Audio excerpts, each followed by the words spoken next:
देखें ना, अल खिदमत फाउंडेशन जमात इस्लामी नजर आई और तहरीक लबैक पाकिस्तान देखें ना, अब रिप्लेसमेंट तो नहीं है। ये बड़ी अहम खबर आपको दे रहा हूँ। खबर ये है कि जो ही चेयरमैन पीटीआई गिरफ्तार होते हैं उसके बाद फौरी तौर पर पैमरा ने जो कवरेज पे पाबंदी लगाई हुई थी जो तहरीक लबैक पाकिस्तान के ऊपर, हाफिज साद हुसैन रिजवी और उनकी जमात के ऊपर और इलेक्ट्रॉनिक मीडिया पे कवरेज पर पाबंदी थी,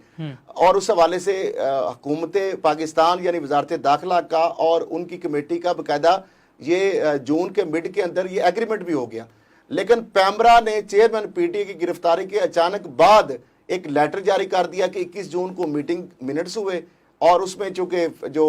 एग्रीमेंट हुआ था तहरीक लबैक पाकिस्तान का और जो वजारत दाखिला का, तो इस बुनियाद पर जो 21 और 22 के अंदर जो हमने बैन के हवाले से, पाबंदी के हवाले से नोटिफिकेशन लगाए थे, किए थे उनके ऊपर, वो हम वापस लेते हैं और मजाज अथॉरिटी चेयरमैन पैमरा की वजह से। मुझे ये बताएं, क्या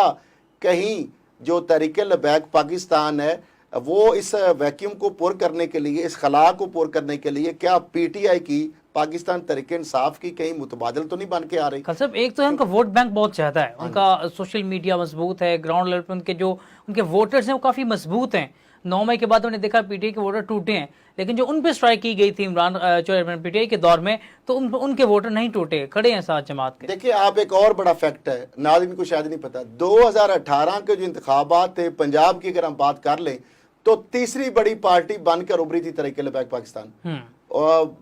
यानी पाकिस्तान तहरीक इंसाफ और पीएमएलएन के बाद तीसरी बड़ी पार्टी पीपल्स पार्टी तो बहुत नीचे सी वोटों के हिसाब से। तो अब मामला ये, उस वक्त वो कॉन्स्टिट्यूंसी पॉलिटिक्स में अभी नहीं थे, बिल्कुल थे ही नहीं। अभी जो पाकिस्तान बचाओ ने मार्च किया है उसमें जिस तरीके से उन्होंने इंतखाबी मुहिम का यानी किया है, जिस तरीके से वार्म वेलकम किया गया है, वो मोटरवे से, जीटी रोड से और मुख्तलिफ जो पगडंडियों से, छोटे रास्तों से, लिंक रोड से, कस्बों में, शहरों में, छोटे शहरों में, देहातों में, करिया करिया, गली गली, नगर नगर वो जिस तरह आए हैं और जिस तरह लोगों ने उनको रिसेप्शन की है और जिस तरीके से उनका एक बयानिया क्या है कि पेट्रोल सस्ता करो, ठीक है, आफिया सिद्दीकी को पाकिस्तान वापस लाओ, और जो ब्लास्फेमी के वाले से उनका एक स्टांस है, जारी बात है, वो उन्होंने कहा उनके जो खिलाफ है दहशतगर्दी, इंसानी दहशतगर्दी के अदालतों में 295 के साथ सी के साथ वो भी लगाई जाए। अथॉरिटी जो है काउंटर जो ब्लास्फेमी के वाले से उसके क़याम की बात हुई, और फिर जो आवाम को रिलीफ दिया जाए, सस्ती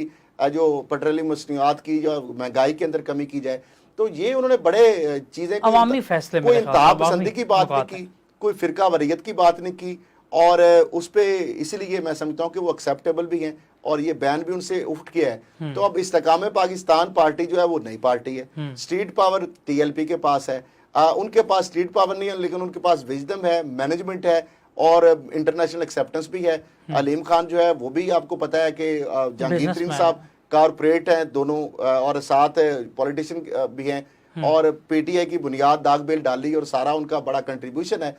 उनकी ज्वाइनिंग करवाना, पटके डलवाना, जहाज भगाना,